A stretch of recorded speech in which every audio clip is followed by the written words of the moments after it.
angin petir ndak karu-karuan. Itu pas kampungnya Pak Klebun itu gerimis saja ndak. Heran ini Klebun, begitu hajatnya selesai penasaran. Ini ampuh sekali ini raja. Ini jimat apa yang ditulis sama Syekhon? Kertas dibuka, ketawa terbahak-bahak. Ternyata apa yang ditulis bukan Arab, bukan ayat. Itu tulisannya cuma gini, pala Klebun raja. Gendeng itu kalian. Zuhur tak panggil nggak ada yang datang, asar tak panggil nggak ada yang datang, maghrib isya subuh tak panggil nggak ada yang datang. Ini jam 9 bukan waktunya tak panggil kok datang semua.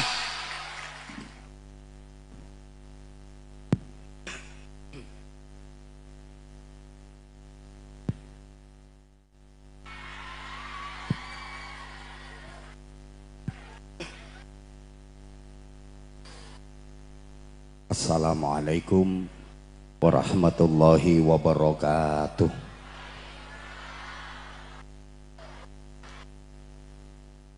Bismillahirrahmanirrahim. Alhamdulillahilladzi akramal ulama waj'alahum warasatal anbiya.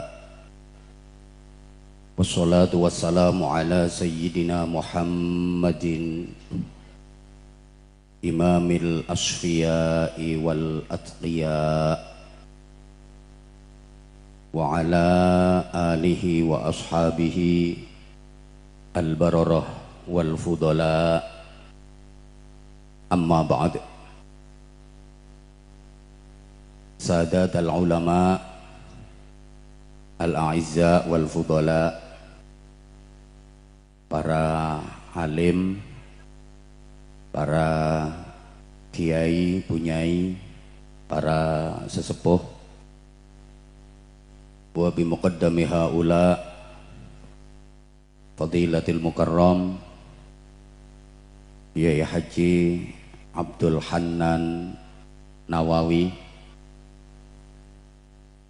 Sayyidi Syekh, guru saya, kiai saya, fadilatil mukarram Yai Haji Mas Mansur Tolhah,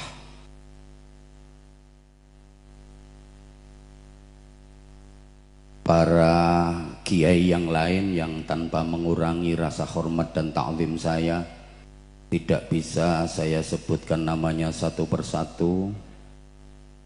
Bil khusus Sayyidil Akh, saudara saya Kiai Haji Abdullah Fanani Basyamka, yang sangat hobi susu.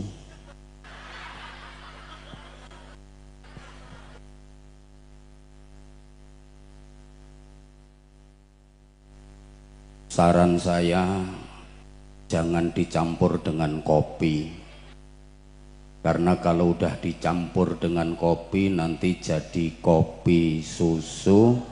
Itu minuman yang paling membingungkan sedunia, karena kopinya ngajak melek, susunya ngajak tidur.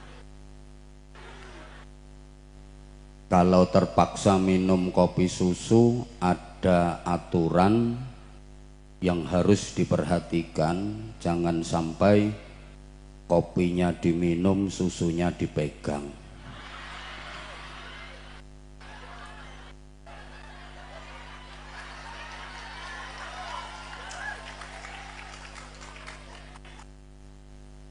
Sadat az-zu'ama, pejabat pemerintah dalam semua tingkatan bersama jajarannya, hadir yang mewakili Ibu Gubernur, hadir yang kita banggakan, yang kita hormati PLT Bupati Bangkalan, hadir juga Pak Kapolres bersama jajarannya, Pak Dandim bersama jajarannya, Pak Camat, Pak Kapolsek, Pak Dan Ramil, para kelebun se badan kabula muljaaki sedejena.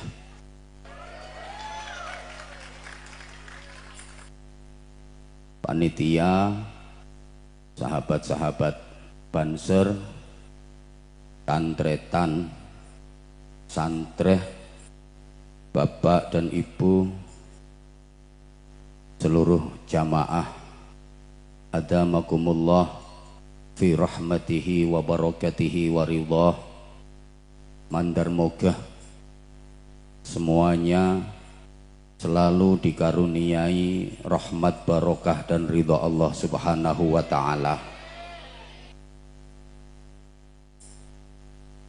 Ada sebagian pendapat yang menyatakan bahwa para ulama yang hidup sezaman itu diukur dan dipandang dari siapa yang wafat lebih dulu, disebut sebagai al-aqdam. Jadi ada tabaqatil ulama, eskalasi para ulama, tingkat-tingkatan para ulama yang hidup sezaman. Siapa yang wafat lebih dulu disebut al-aqdam, yang lebih maju, lebih utama. Kok diem? Karenanya ulama itu tidak ditandai dengan peringatan hari kelahirannya, tapi ditandai dengan peringatan hari kematiannya. Sampeyan kalau baca kitab apapun, karya ulama siapapun, pasti yang ditulis di situ adalah al-mutawaffa, tahun kematiannya, bukan tahun kelahirannya. Kalau ada kitab yang di situ kok tertulis pengarangnya al-maulid, tahun kelahirannya yang ditulis, itu pasti percetakannya yang salah. Allahumma sholli ala Muhammad. Jadi yang diperingati itu adalah hari kematiannya. Makanya mati bagi ulama, mati bagi kiai itu penting supaya loranya naik pangkat. Karena kalau kiainya ndak mati, loranya nggak naik pangkat. Sehingga acara haul semacam ini intinya satu, tabarrukan, dua,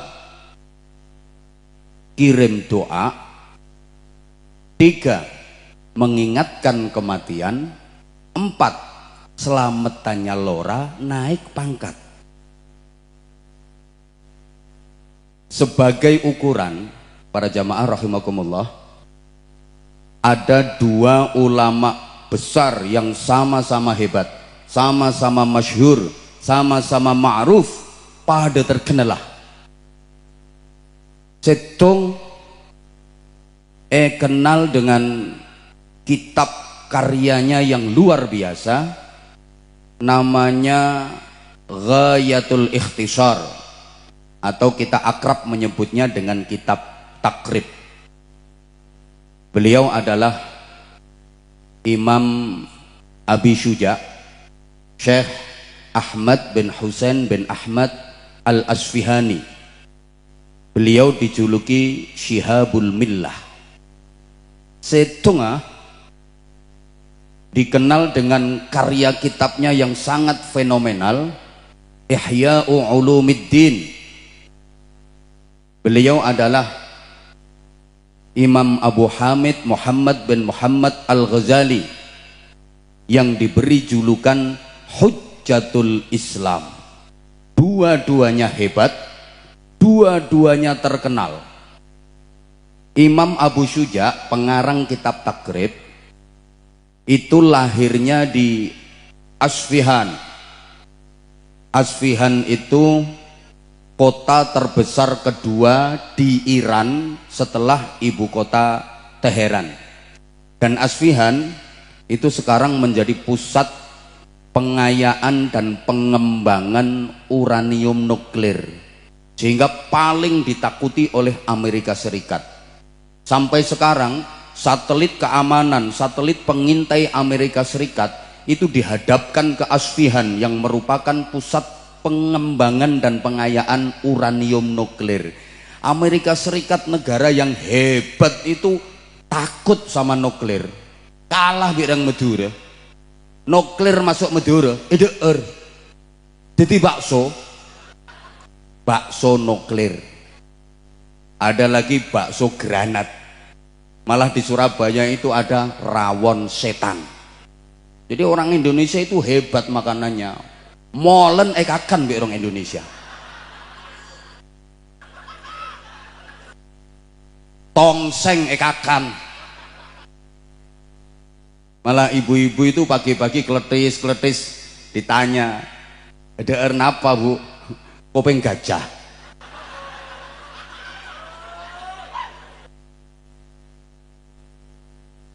Sedangkan Imam Ghazali itu lahirnya di Khurasan.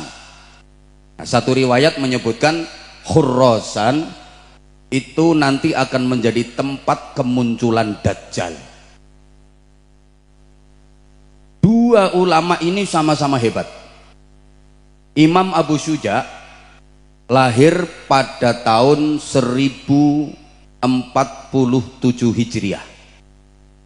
13 tahun kemudian Imam Ghazali dilahirkan, tepatnya pada tahun 1060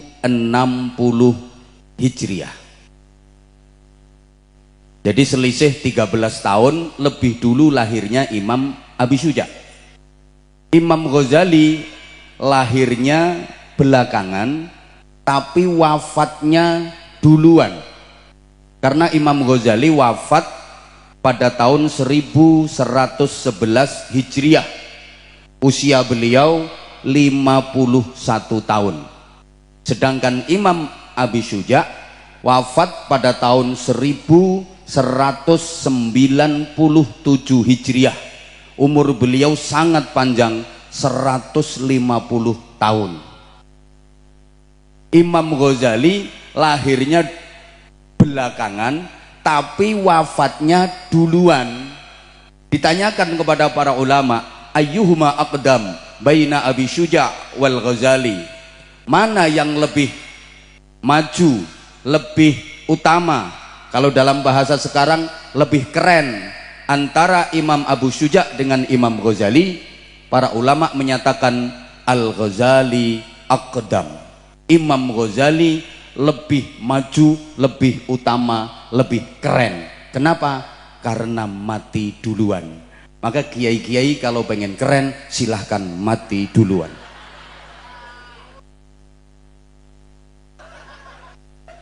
Kiai itu kalau umurnya terlalu panjang, terlalu sepuh, kasihan loranya, gak naik-naik pangkat.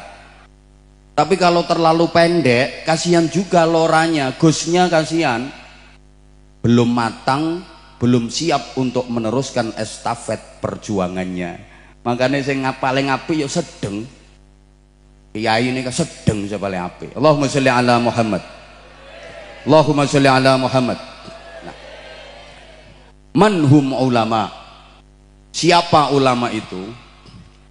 Abul Abbas Ibnu Ajibah menyatakan al ulama salasah. Ulama itu ada 3 macam. Karena ulama adalah warasatul anbiya. Yang pertama, yarithu aqwalan Nabi sallallahu alaihi wasallam, mewarisi dawuh-dawuhnya Kanjeng Nabi. Ini disebut al-alim. Yang kedua, yarithu af'alahu, mewarisi perbuatan dan ibadahnya Rasulullah. Ini disebut al-abid. Yang ketiga, yarithu ahwalahu wa aqwalahu, ini disebut al-arif. Jadi ada 3 jenis. 1 al-alim, 2 al-abid, 3 al-arif. Sebelum ini saya uraikan, ada satu makalah dari Anwar Zahid. Campur cak Jawa tak pernah pagi. Ulama itu ya ada 3, kiai itu ada 3. Satu namanya Kiai Tutur, 2 namanya Kiai Catur, 3 namanya Kiai Sembur. Kiai Tutur itu kiai yang ahli tutur, ahli nasihat. Kayak yang tadi habis menasehati kita semua, mudah-mudahan manfaat dan barokah. 2 Kiai Catur itu kiai yang ikut percaturan politik. Harus ada, tapi jangan semua. Yang ahli saja.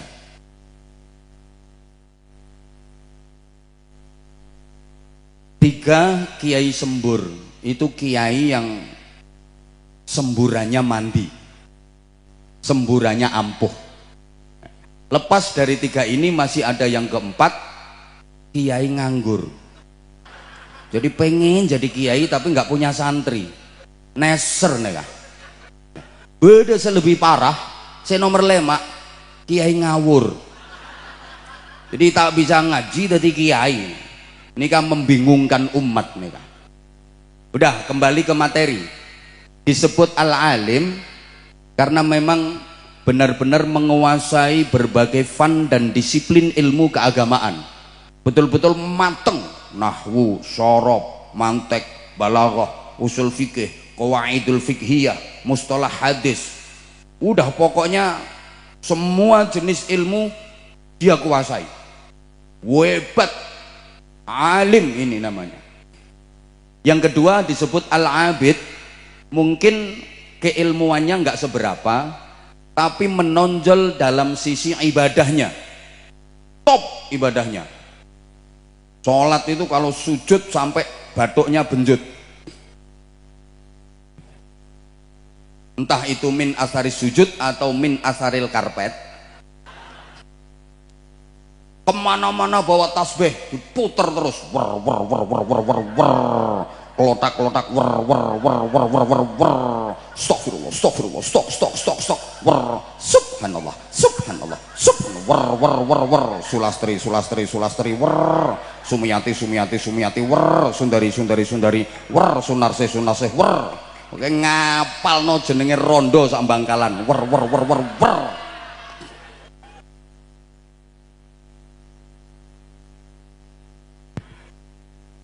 Al-arif itu, maaf, beliau punya sifat rasikhah. Kalau orang kita nyebut ma'rifat, masing-masing punya kelebihan. Maka neka beda cerita neka.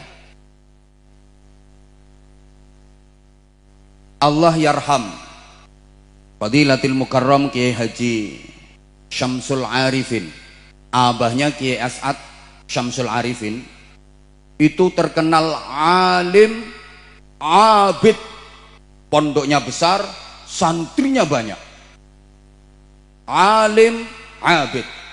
Nah, hidup sezaman dengan Kiai Syamsul Arifin, ada seorang kiai sepuh yang mohon maaf kealimannya kalah dengan Kiai Syamsul Arifin, tapi beliau arif, punya sifat rasikhah. Kalau orang Jawa bilang waskito, tahu cak meduruna apa, tahu neng gula. Pokoknya ma'rifat lah. Jadi kalau masyarakat punya hajat itu sering minta pertimbangannya kepada beliau. Nah, satu ketika Kiai Syamsul Arifin sedang renovasi masjid pesantren. Santri-santrinya roan kerja bakti, ikut bangun masjid. Sampai masang atap masjid, petingkringan naik. Kiai sepuh nih kali hebat. Pas ada abu, duh remaja, area kemes paing mie bangun, neka area apes neka. Hari kemes paing kok bangun-bangun, ini hari naas, ini hari apes. Mbah Yai Syamsul Arifin ngeding, ngedingi krungu pas gak ngerti.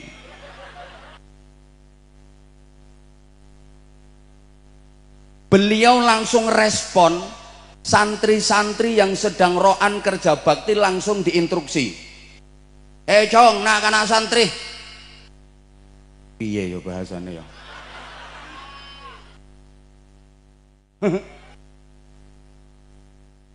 Turun sebeda atas, turun, stop, terusake. Ari naas dia. Turun, stop, pray. Soalnya ari naas dia. Nyamana santri komando sareng kiai na kompak.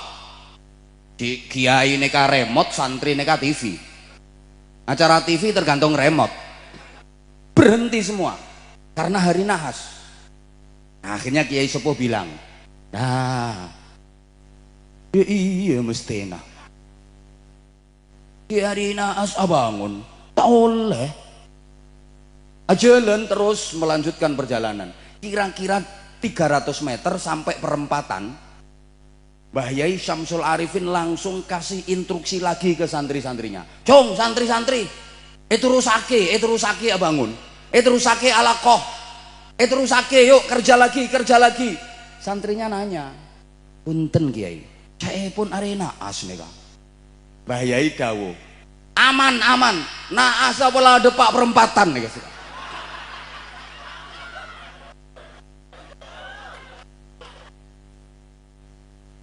Ini bener mbok gak omongan gue.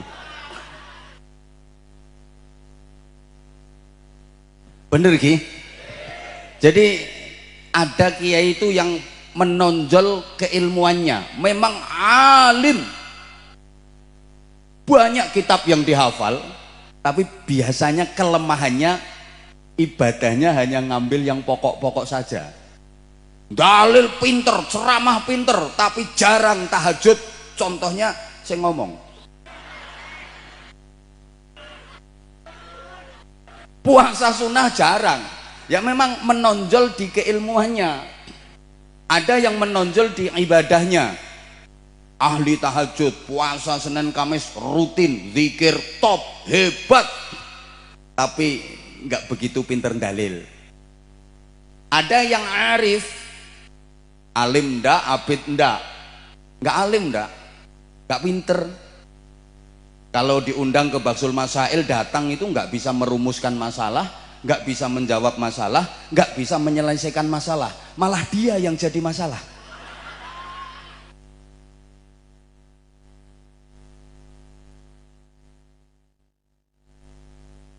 Masing-masing punya kelebihan. Allahumma sholli ala Muhammad.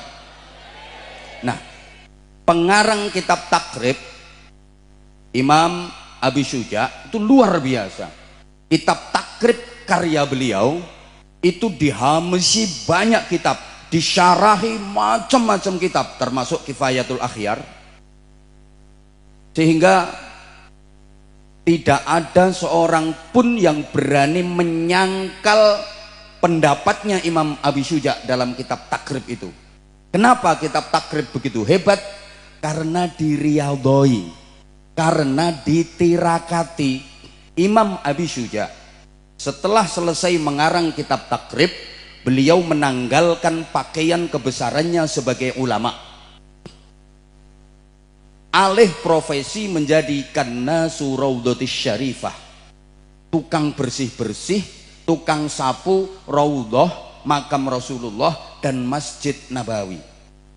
Jadi di saat mencapai popularitas tertinggi, di saat tenar-tenarnya beliau, kalau bahasa sekarang lagi viral-viralnya, beliau malah hilang dari peredaran, melepas baju kebesaran sebagai ulama untuk riyadhah, tirakat, alih profesi jadi tukang bersih-bersih, tukang sapu makam Rasulullah, tukang sapu raudhah dan Masjid Nabawi. Karena ditirakati, karena diriyadhoi, maka kitab Takrib barokahnya luar biasa, sehingga pondok pesantren manapun kalau tidak mengkaji dan mengajarkan kitab takrib biasanya kurang barokah. Allahumma sholli ala Muhammad. Nah, loh, tirakatnya kok jadi tukang sapu. Bapak ibu adik-adik para jamaah, sampeyan jangan meremehkan tukang sapu masjid, tukang bersih-bersih masjid, karena muhurul hur kansul masajid, maharnya bidadari-bidadari surga itu adalah bersih-bersih masjid. Jadi nanti di surga yang bidadarinya istrinya paling banyak itu tukang bersih-bersih dan tukang sapu masjid. Kalau sekarang disebut marbot, bahasa kerennya jamesbon, jaga masjid dan kebon.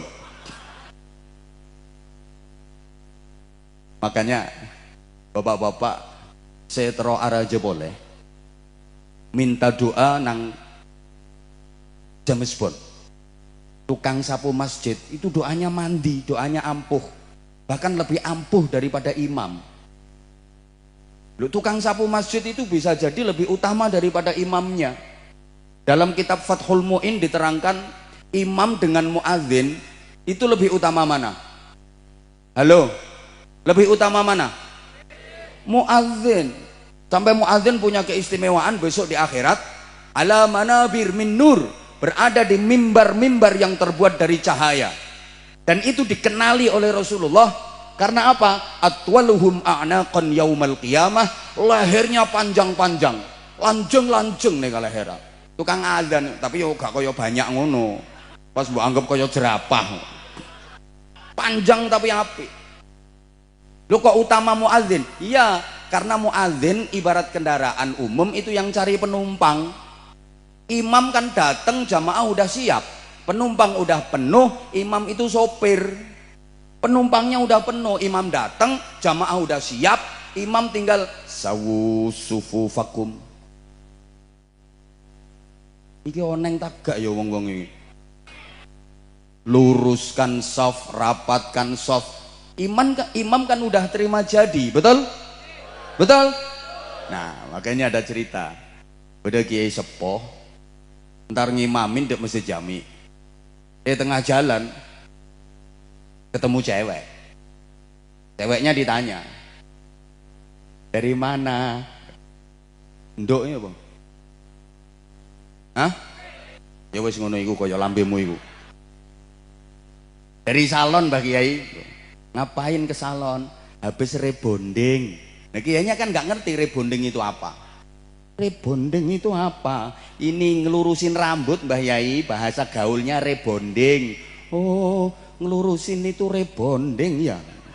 Iya Mbah Yai, akhirnya dibikin bahan sama Mbah Yainya. Jadi mau ngimamin itu langsung kasih komando, bapak-bapak para jamaah, softnya tolong direbonding.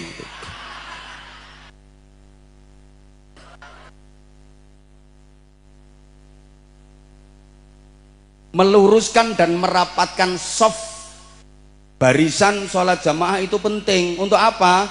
Jagani kalau sholatnya nggak khusyuk, apalagi potongan yang hadir-hadir ini, mohon maaf ya, nggak boleh marah, saya berani memastikan kalau sholat 99,9 ngelamun, betul? Walaupun lafat niatnya udah difasih-fasahin, usolli usolli fardol. Wah, takbiratul ikhram mengangkat tangan sampai melungker-melungker, Allahu Akbar. Coba nanti kalau udah kabir walhamdulillah katsira, udah pikiran kemana-mana, betul? Nah, sholat kayak gitu apa yang diterima? Wong innallaha thayyibun la yaqbalu illa thayyiban. Allah itu maha baik, Allah nggak mau menerima kecuali yang baik-baik. Nah, maka ini keistimewaannya sholat jamaah. Satu masjid nggak ada yang khusyuk, satu aja imamnya yang khusyuk, semua tercatat khusyuk, alhamdulillah. Imam tidak khusyuk, ada salah satu makmumnya yang khusyuk, semua tercatat khusyuk, alhamdulillah. Jadi nyetrum, imam makmum satu pun nggak ada yang khusyuk, softnya lurus rapat. Nah ini semua dicatat khusyuk. Makanya penting meluruskan soft, merapatkan soft. Nah, yang jadi ukuran lurus rapat itu pundak ketemu pundak, bahu ketemu bahu. Ini harus diperhatikan karena sekarang ada aliran yang merapatkan soft itu bukan bahu bukan pundak tapi kaki. Kakinya begagah gini. Pundaknya renggang cuma kakinya begagah. Biasanya kalau sendekep itu di dada ini. Ya nyengangi ini kayak wong wedok nguyuh begagah. Ya itu salah itu. Soft, lurus rapet itu bahu ketemu bahu, pundak ketemu pundak. Ini penting. Nah, kalau muadzin ini kan yang ngumpulin jamaah. Ibarat masak itu yang ngumpulin bahan-bahan masakannya. Makanya lebih utama, lebih mulia. Imam datang kalau nggak ada jamaahnya ya nggak jadi sholat jamaah, betul? Nah, makanya muadzin itu harus dipilih yang suaranya bagus, lantang, merdu, syahdu, menyentuh kalbu.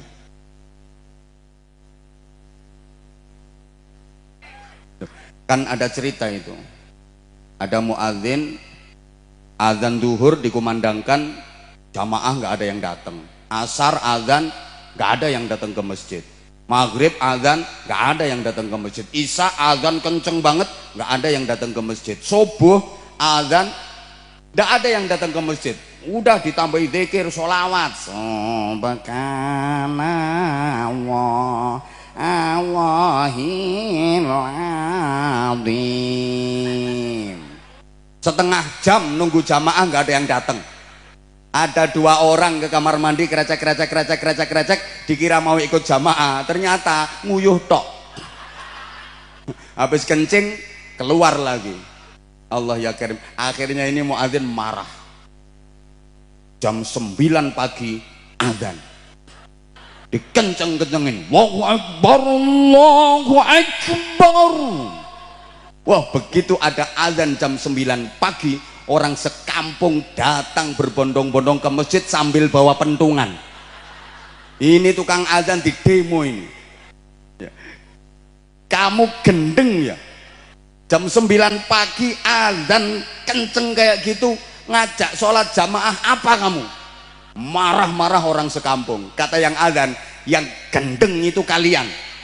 Duhur tak panggil nggak ada yang datang, asar tak panggil nggak ada yang datang, maghrib isya subuh tak panggil nggak ada yang datang.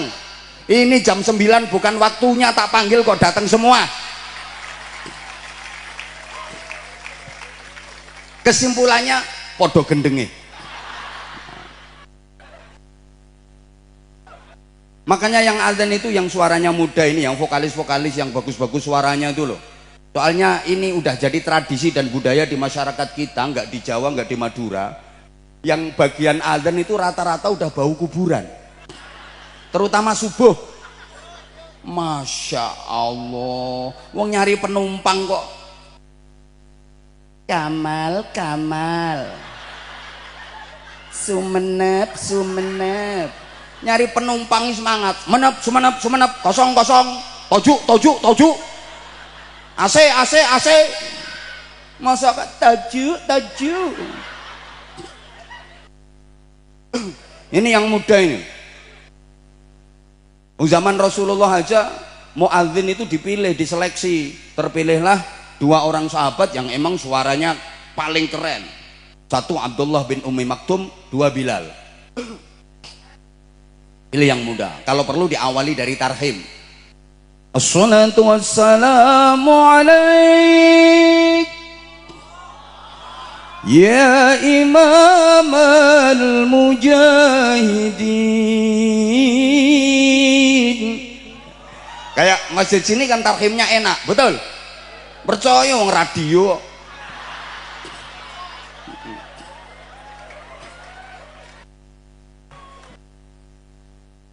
Coba kayak di Masjidil Haram, di Masjid Nabawi selalu penuh sesak jamaahnya. Di antara faktornya yang azan, Masya Allah, denger itu bulu kuduk merinding, di hati itu jeduk-jeduk, kerenyeng-kerenyeng. Allahu Akbar, Allahu Akbar. Oh, jadi corok ini azan ini disorai ngene iki ya modele ya. Itu kan enak. Enggak kok. rata-rata azan subuh itu ya Allahu Akbar Allahu Akbar. Sak watuk-watuke katut azan.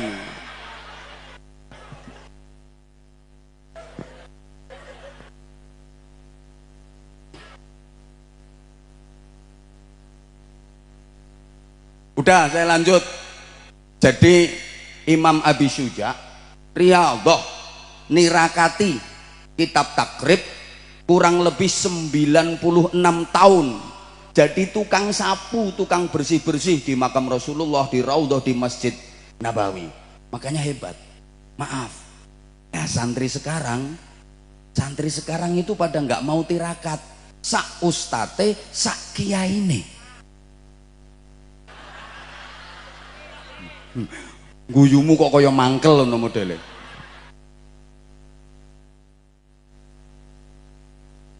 Jadi masing-masing ulama itu punya kelebihan. Kalau Imam Ghazali terkenal dengan Imamus Sufiyah, sampai kaum orientalis, filsafat kelas dunia mengakui kalah jauh ilmu filsafat, ilmu filosofi dengan Imam Ghazali. Allahumma sholli ala Muhammad. Allahumma sholli ala Muhammad. Nah, kita bangsa Indonesia harus bangga bahwa kita punya ulama-ulama hebat yang sebenarnya karya-karya ilmiah, karya-karya kitabnya juga luar biasa. Tapi ada beberapa ulama itu yang pilih khumul, menyembunyikan diri, nggak mau masyhur. Ya namanya beliau aja milih khumul, ya saya nggak berani menceritakan. Beliau nggak suka diceritakan, no. Pengajiannya sakmene ae. Di antaranya yang kita kenal kayak Syekh Nawawi Al-Bantani Al-Jawi, yang ngarang kitab Sulamut Taufik, yang ngarang kitab Tafsir Munir. Kita juga punya ulama kaliber dunia, Syekh Mahfud At-Turmusi, orang Termas, dengan karyanya kitab Mauhibatul Fadl. Kita juga punya Syekh Ihsan Jampes, kitabnya Sirajut Talibin yang mensyarahi Minhajul Abidin. Syekhona Khalil Bangkalan itu kitab karyanya juga banyak sekali, hebat-hebat. Allahumma sholli ala Muhammad. Nah, ini tantangan. Kiai-kiai kita dulu itu hebat-hebat dengan karya-karya ilmiahnya, karya-karya kitabnya. Tapi generasi yang sekarang kan udah merosot.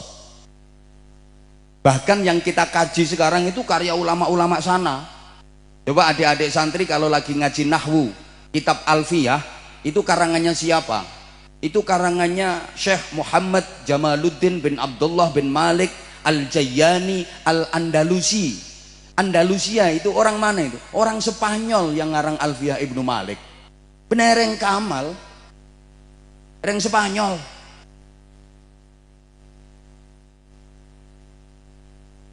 Iya ya, Kamal kuanyar ya padha ae wong tetangga. Kalau sampeyan ngaji hikam, itu karya siapa? Ibnu Athaillah As-Sakandari, orang Iskandaria. Benar yang kebanyakan kapok. Imam Ghazali orang mana? Persia, Iran. Ayo coba kalau sampean baca hadis Rawahul Bukhari, Imam Bukhari bener tetanggamu sing bakal sego goreng itu. Bener Imam Bukhari ini kan yang mana? Turkistan, masuk wilayah Rusia. Orang-orang sana.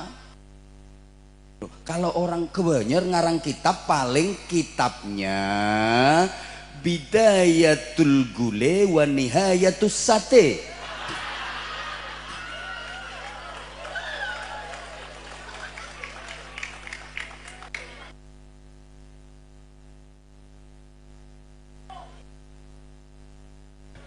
Dari segi alim kita kalah, dari segi abid mohon maaf, Dalam kitab Tabaqatul Hanabilah, imam-imam mujtahid itu rata-rata kalau sholat sunnah tiap hari ndak kurang dari 200 rakaat. Ayo, siapa yang hadir di sini yang bisa istiqomah setiap hari sholat sunnah 200 rakaat, angkat tangan, langsung tak kasih hadiah sarung. Nek perlu sarungku kita copot.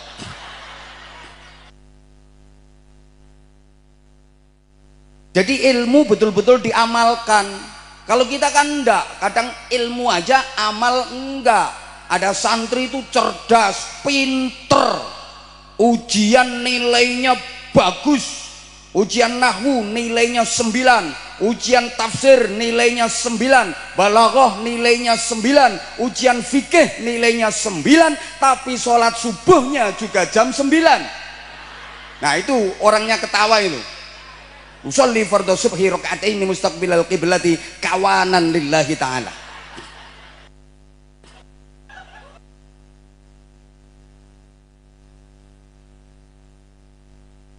Gurunya Imam Syafi'i namanya Syekh Waqi' Ibnul Jarrah.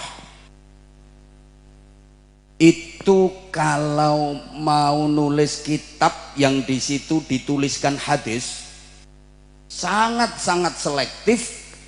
Beliau kalau nyari hadis itu melalui puasa. Puasa nih sereng kewake. Jadi puasa dulu. Nasta'inu ala thalabil hadis bisyaumi wa nasta'inu ala hifdzil hadis bil amali bih. Allahumma sholli ala Muhammad. Aku kalau nyari hadis itu pakai puasa. Makanya hadis-hadisnya betul-betul pilihan, betul-betul hadis-hadis utama, diseleksi, diriyadhoi, nggak sembarangan. Halo, nggak sembarangan. Wa nasta'inu ala hifdzil hadis bil amali bih. Aku kalau menghafalkan hadis itu dengan cara mengamalkannya. Jadi ilmu bukan hanya dicentelkan di otak. Apa dicentelkan itu ya? Wis pokoknya dicentelkan itu. Ilmu itu bukan hanya dicentelkan di otak, tapi betul-betul ditancapkan ke dalam hati, kemudian terekspresi keluar menjadi amal. Allahumma sholli ala Muhammad. Nah kalau sampeyan ilmunya kan nggak ditaruh di dalam hati, kalau sampeyan ilmunya kan jadi ilmu sampeyan nggak disimpan di hati, tapi ilmu sampeyan sekarang kan disimpan di HP. Betul? Makanya kalau santri dulu itu ngajinya urut, Fathul Qorib, Fathul Mu'in, Fathul Wahhab.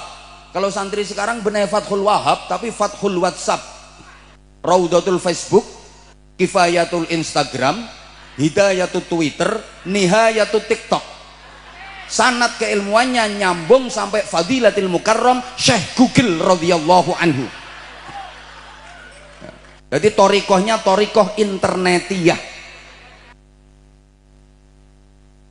Karena abidnya kuat, maka nasihatnya ampuh.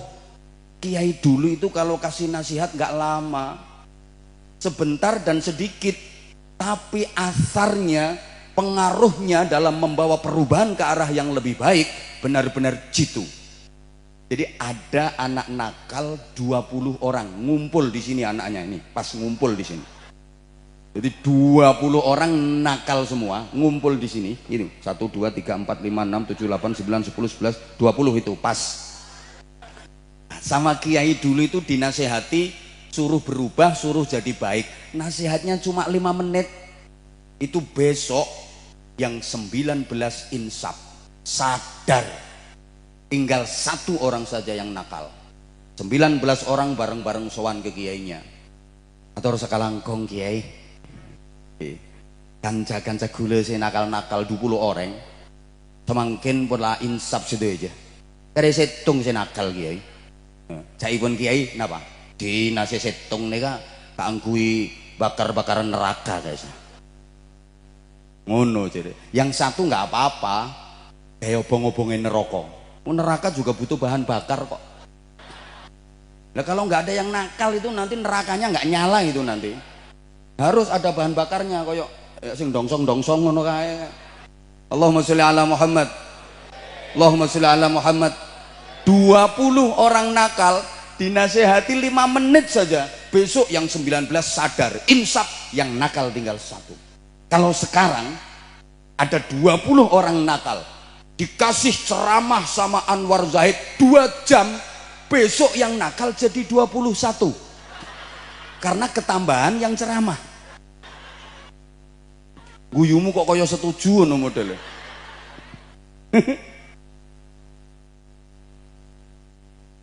Iki dulu itu kalau ceramah itu nggak lama, naik ke panggung assalamualaikum warahmatullahi wabarakatuh. Bapak-bapak, ibu-ibu, para jamaah, agar supaya diridhoi Allah, kalau malam rutin sholat tahajud gi. Dah cukup sekian, akhirul kalam, assalamualaikum warahmatullahi wabarakatuh. Turun pulang bawa berkat. Tapi jamaahnya kan paham semua.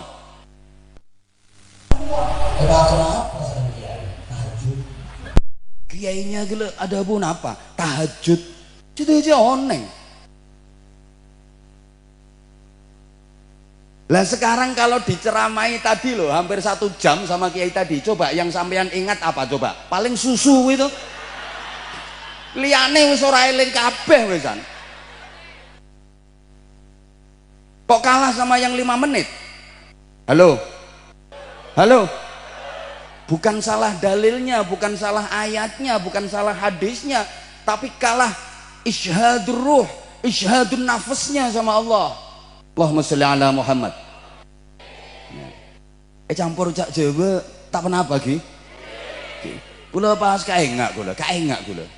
Oneng ceramah bedeneng daerah M lagi. Bener ora ki omonganku ki ya. Pokok bedeneng daerah kidul cak meduruna apa?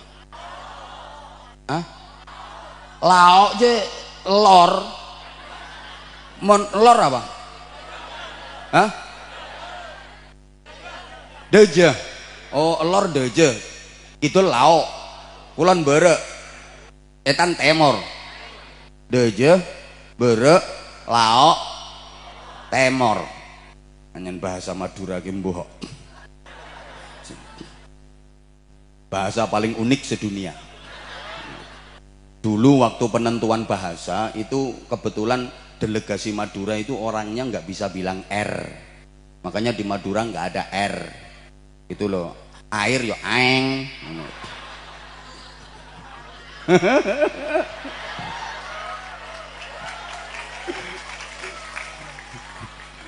Makan yo ngakan, minum yo ngenom, kakean nge. Masa bilang makan kok ngakan loh. Minum yo ngenom, ngomong yo ngocak. Jadi asline Madura mbek Jawa ki padha wong ngongo kabeh kok. Krungu yo ngeding. Padha asline. Padha bae asline. Di daerah selatan pokoknya. Begitu saya mau naik ke panggung, itu bedereng sepo, sarung aja ngepir. Pakai jalan tuh, bajunya udah usang, usut, udah ada kancingnya tinggal 1 paling beuh.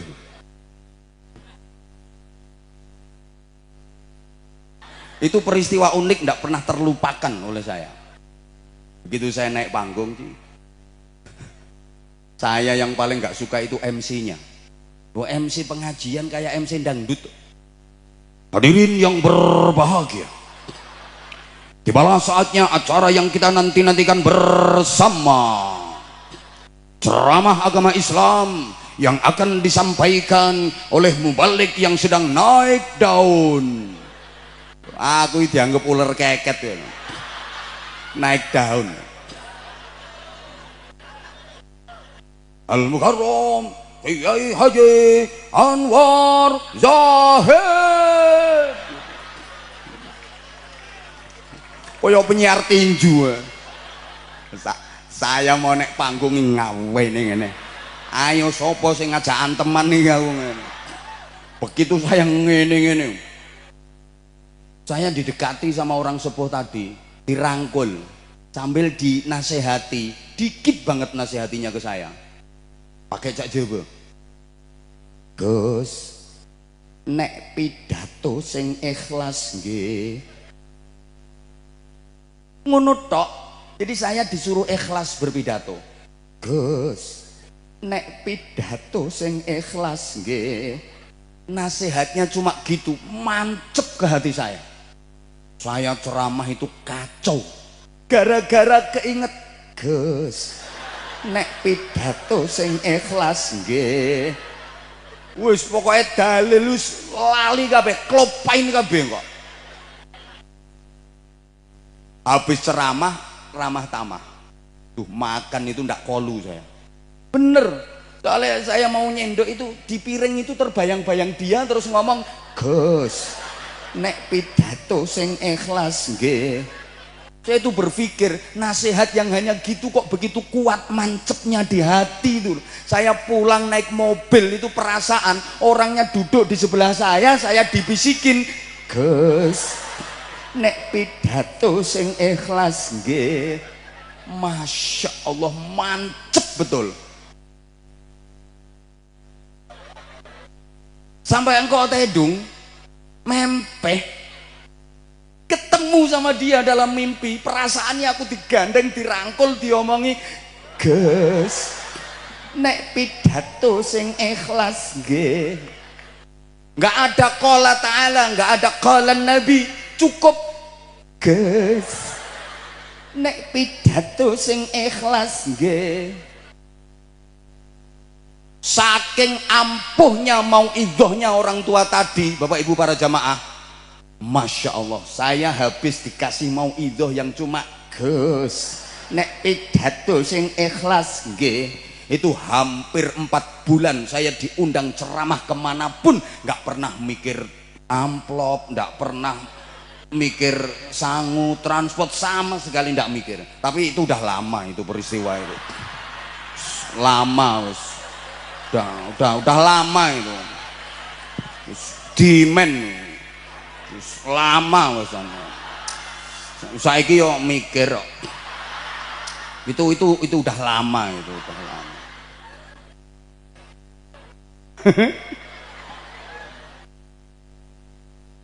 Ya. Duh, neka bektona tenggel 5 menit neka. Mon lo norok nyombeng cek cerewet. Norok nyombeng cerewet. Allahumma sholli ala Muhammad. Nah, ini nanti ada yang niru ini nanti. Aku turun panggung langsung dirangkul. Gus, mon colok engkak kelok mandi.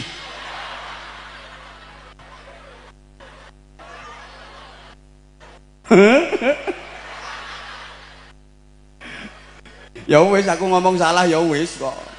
Sporanya tak colok-colok no.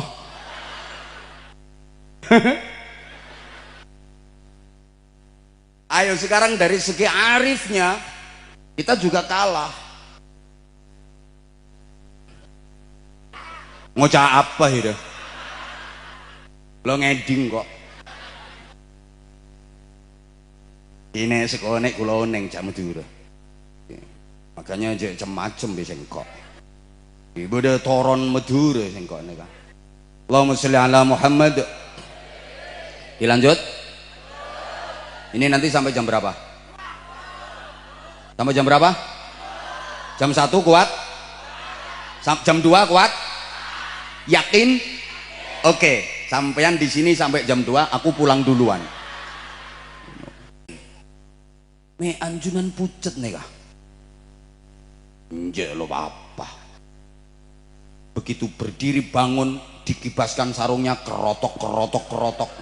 11 apa 12 kala jengking. Masya Allah, pantas kalau doanya ampuh. kiai-kiai dulu itu doanya sobung bahasa Arab, doa pakai cak Madura, doa pakai cak Jawa, mereka keluar dari hati bener colok. Apa ini bahasa halusnya apa ini? Mulut ini bahasa halusnya apa? Lesan bahasa Arab. Kok nanya cak Madura bener bahasa Arab? Cak Madura apa nih? Oh colok, yuk colok. Karena doanya keluar dari hati. Makanya saya kalau lagi ngaji ke pelosok-pelosok, terus ada kiai sepuh yang diminta untuk doa, ndak fasih ndak, itu saya amin khusyuk saya, karena saya yakin itu ikhlas itu kiai-kiai sepuh itu, walaupun ndak fasih. Allahumma inna nasaluka salamatan fiddin wa ngafiatan fil jasadi wa ziyadatan fil ilmi wa barakatan fil rezeki tobatan qoblal maut rokematan ngindal maut. Itu saya aminkan ikhlas khusyuk saya aminnya. Kenapa? Saya yakin itu ampuh itu, saya yakin itu mujarab itu, makbul itu doa. Ya yang sepuh-sepuh kayak gitu ikhlas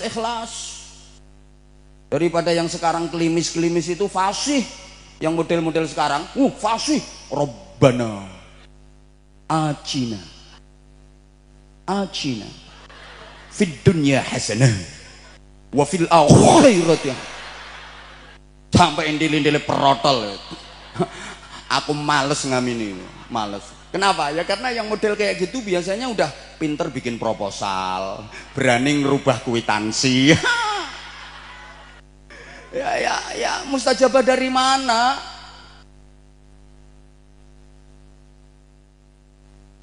Udah pernah dengar ceritanya apa belum? Syekhona Khalil dulu pernah ada tamu klebun nih kak, klebun keduan hajat mantu gitu. Pas waktu itu musim hujan, klebun nih kak, klebun ini lurah. Oh tak antemi pisan wo. Klebun Pak Klebun. Nah, neka sowan neng tompong Syekhona Khalil. Syekhona Khalil minta doanya. Gula keduan hajat. Di neka pas musim hujan, takut hujan kayak. Akhirnya Mbah Yai Khalil itu ambil kertas seret, ditulis sebentar, rak dilipat, kasihkan ke klebunnya. Nih, taruh di atas pintu. Jangan dibuka sebelum hajatnya selesai. Jangan sampai dibuka. Enggih Kiai, pulang. Itu kertas nggak berani buka. Taruh di atas pintu. Subhanallah. Waktu klebun itu punya hajat, daerah sekitar itu hujan deras campur air.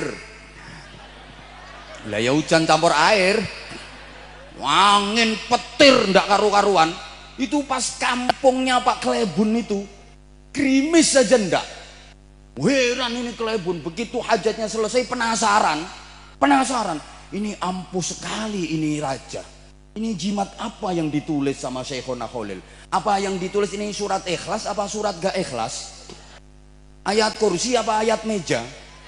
Penasaran, dibuka. Begitu kertas dibuka, ketawa terbahak-bahak. Ternyata apa yang ditulis bukan Arab, bukan ayat. Itu tulisannya cuma gini, pala engklebun raja.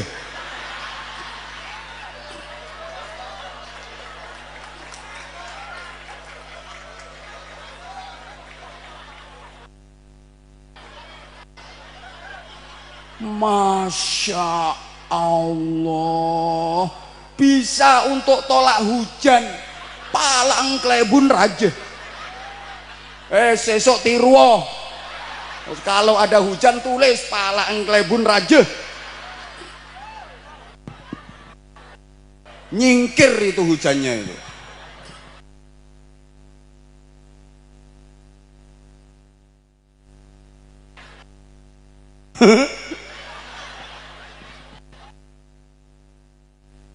Lagi musim panen semangka.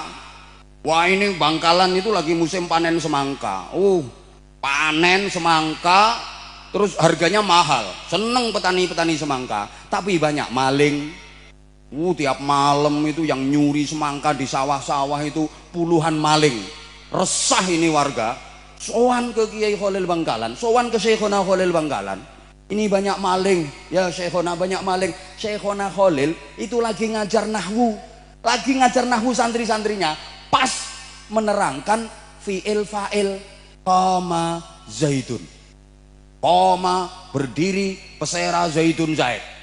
Berdiri itu cak meduruna apa? Ngadeg, wek tiru Jawa.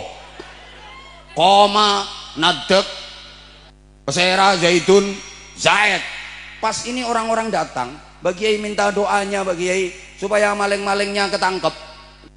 Syekhona Khalil nggak ngasih ijazah aneh-aneh. Udah itu dibaca koma zaitun. Udah itu dibaca koma zaitun. Habis maghrib semua baca koma zaitun. Ya Allah ya Karim. Berarti setelah dapat ijazah itu pas musim panen semangka, orang sebangkalan itu kalau habis maghrib nggak baca yasin tapi baca koma zaitun. Subhanallah. Begitu malam harinya di sawah-sawah itu banyak orang berdiri dan nggak bisa beranjak dari tempatnya, berdiri kayak patung, barokahnya koma zaitun. Ayo coba, torikoh mana yang wiridannya koma zaitun? Jadi nangkep maling nggak perlu Kapolres, cukup koma. Nah iya,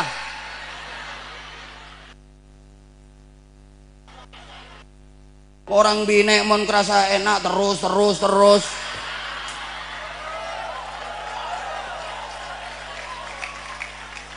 Iya situ bebe keringo cak terus. Lo mikir sing beda neng atas nih kak.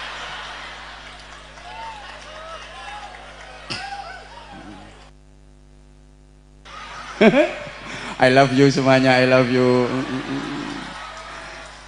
Saya itu lama gak ngaji ke daerah Bangkalan. Saya nggak nyangka subhanallah ternyata yang hadir jamaahnya luar biasa.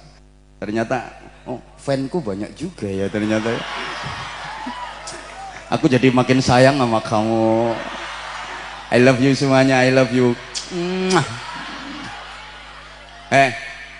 Iku ngopo ku tuwek melok-melok ngene kok.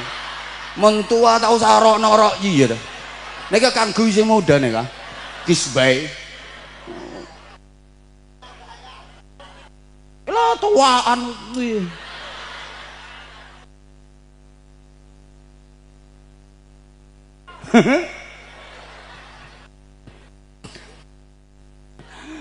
Nah, kiai-kiai Indonesia ini punya kelebihan yang tidak dimiliki oleh kiai-kiai manapun. Apa? Ar-ra'i. Ini kalau dalam bahasa Jawanya angon. Tak meduruna apa nih kah? Apa? Ngoan. Ngono ku lho wong Madura iku. Angon kok dadi ngoan. Ini kan cuman ngolah kata saja toh. Aslinya angon, bahasa Maduranya ngoan. Senengane ngolah-ngolah kata yo. Bikin kalimat sendiri. Ngoan. Sembombo. Madura nek kak sobung warna hijau, biru kabeh. Jadi kalau nyanyi balonku gimana? Balonku ada 5 rupa-rupa warnanya, biru, kuning, kelabu. Kan sobung hijau Madura. Biru kabeh. Berarti yang meletus balon biru dor. Kacang hijau ya kacang biru.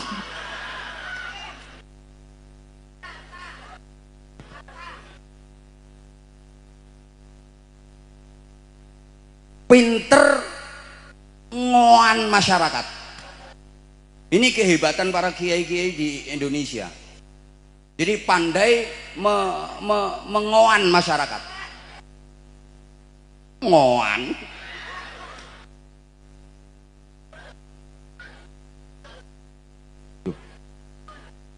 sehingga Islam tersebar luas dan bahkan menjadi agama mayoritas penduduk Indonesia. Ini karena jenius lokal dengan pendekatan persuasif itu. Nah, satu keistimewaan lagi,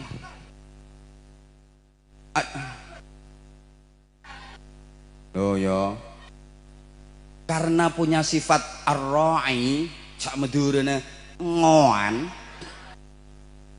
makanya teliti. Kiai Jawa itu teliti, Kiai Madura teliti, Kiai Indonesia itu paling teliti dibanding kiai-kiai negara lain.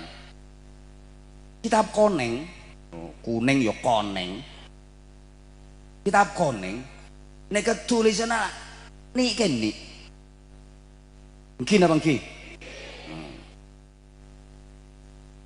Kitab kuning itu tulisannya udah kecil-kecil, masih dikecilkan lagi sama Kiai Indonesia. Pela kene, apa kene boleh. Bener pora lagi lagu ngomong. Apa kene boleh. Di Kiai Indonesia. Beri tarkib, i'lal, beri makna. Utawi iki iku kalau jak Jawa dening nyamaake paneka. Ini yang bisa cuma orang Indonesia, orang Arab itu nggak bisa. Ayo kalau nggak percaya nanti ketemu orang Arab terus ngomong dening nyamaake paneka, nggak ngerti. Utawi iki iku nggak ngerti, orang Arab itu nggak ngerti. Wadzalika isim isyarah, semua orang tahu artinya yang demikian itu udah jelas. Kalau ada wadzalika itu artinya yang demikian itu. Tapi kalau kiai Indonesia masih belum terima, itu harus dirinci. Wadzalika utawi koyok mengkono mang, goleki rujuke pecicil sampai kacamotane jatuh kadang-kadang. Wadzalika tining si nyamaake de iya kama jeruju agama, kama jeruju agama sampai kacamatane geger. Wadzalika itu katanya isim isyarah. Terus zalnya itu zal apa, lamnya lam apa, kafnya kaf apa. Yang disebut isyarah itu zalnya, lamnya atau kafnya. Terus kemudian misalnya dikasih hak tambih hadzalika, boleh apa enggak? Ini masih dibahas sama Kiai Indonesia. Udah, sampean kalau enggak paham tolong manggut-manggut gini biar saya senang. Dan biar enggak kelihatan oonnya gitu. Alhamdu itu semua tahu, orang Arab juga tahu alhamdu, tapi kalau Kiai Indonesia, santri Indonesia masih dirinci lagi. Alhamdu kalau dalam bahasa Jawa utawi sekabiane puji. Dening sedejena pujian. Loh kok beda makna sedejena? Karena di situ beda al. Al napa nih kak? Alil istighraqil jinsi. Maaf ya, ini tadi saya didhawuhi sama Kiai Mas Mansur. Ojo ngomong Madura malah keliru kabeh. Sembuh jajal iki ngomong keliru ya wis. Salah gak dosa ae kok. Tadi saya dipesen. Terus mangke ndamel basa napa yai? Bahasa Indonesia ae. Saya bahasa Indonesia tidak kulina yai. Kulina saya itu cak Jawa. Tapi nyatane nek sekonek bisa gue. Insyaallah tidak mengecewakan. Halo. Halo. Loh. Jadi itu masih dirinci. Karena di situ ada al yang fungsinya faedahnya lil istighraqil jinsi. Pujian ada 4, apa saja masih dirinci. Ini hebatnya Kiai Indonesia yang itu diwariskan kepada santri-santrinya. Allahumma sholli ala Muhammad. Maka para jamaah yang saya hormati rahimakumullah, walaupun Islam turunnya di Arab, Al-Quran turunnya di Arab, tapi barokahnya yang terbesar ada di Indonesia. Boleh dong tepuk tangan untuk Indonesia. Dan Islam paling indah itu Indonesia. Sepurane ya, cak Jawa iki. Sampean ki benereng Arab. Mun dia Arab pati genah dia. Benereng Arab. Sampean ki mambu Arab yo enggak, Arab mambu yo enggak. Bau Arab enje, Arab bau enje. Tapi kalau mendengar sesuatu yang Arab-Arab kok nggak aneh, kok nggak heran.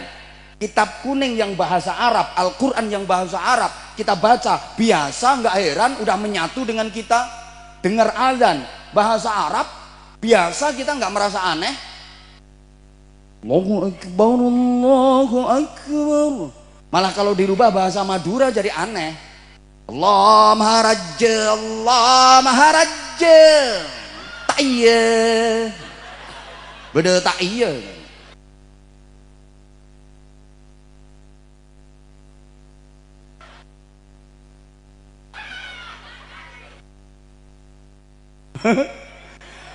Doa kunut ya pakai bahasa Arab. Allahumma hdini fi man hadait, Allahumma hdina fi man hadait. Enggak dirubah. Oh my God, show me your guidance. Iki aku juga ngerti artinya kok. Kok enggak aneh? Ayo coba. Ini Masya Allah, satu anugerah dari Allah Subhanahu wa Ta'ala, betapa memberikan karunia Islam, iman, ihsan, takwa kepada masyarakat Indonesia yang luar biasa, yang di daerah sini dirintis oleh Syekh Zainal Abidin Sunan Cendana. Mudah-mudahan seluruh zuriyahnya bisa meneruskan perjuangannya, masyarakat sekitar terus dan selalu mendapatkan keberkahannya. Ya mohon maaf sekali karena keterbatasan waktu. Burung cendrawasih hinggap di kali. Enjak beda guru kula nih kah? Enjak lo bengal kula. Ini kah beda kiai kula, beda guru kula. Mangke seesoon paring barokah doa guru kula, kiai kula, Kiai Haji Mas Mansur. Ya, izinkan saya untuk menutup uraian saya. Kalau ada sumur di ladang, bolehlah kita menumpang mandi. Kalau ceramah saya dirasa kurang panjang, silahkan diundang lagi.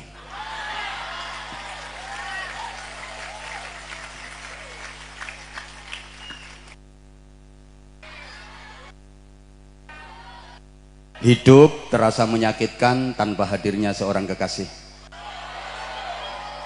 Cukup sekian dan terima kasih. Tanpa kekasih hidup terasa hampa. Terima kasih dan sampai jumpa. Saya Anwar Zahid, dengan segala keterbatasan, dengan kebodohan saya, kekhilafan, kekurangan, mohon maaf yang sebesar-besarnya. Jangan bubar dulu sebelum doa, nggih? Oke. Moga-moga sedaya yang barokah. Waffaqanallahu wa iyyakum lima yuhibbu wa yardah. Wassalamualaikum warahmatullahi wabarakatuh.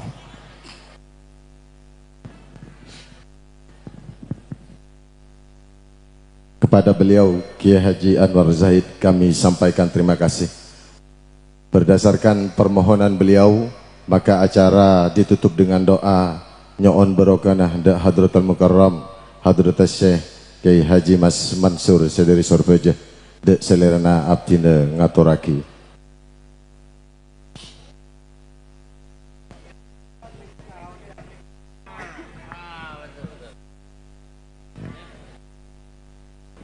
Amin.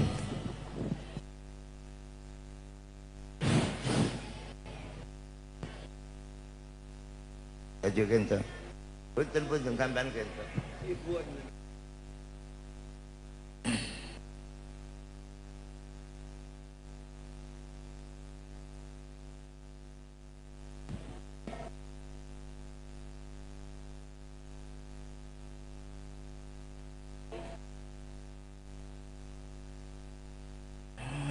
Assalamualaikum warahmatullahi wabarakatuh. Al-Fatihah. Abaniyatut tabarruk wa tawassul wa ala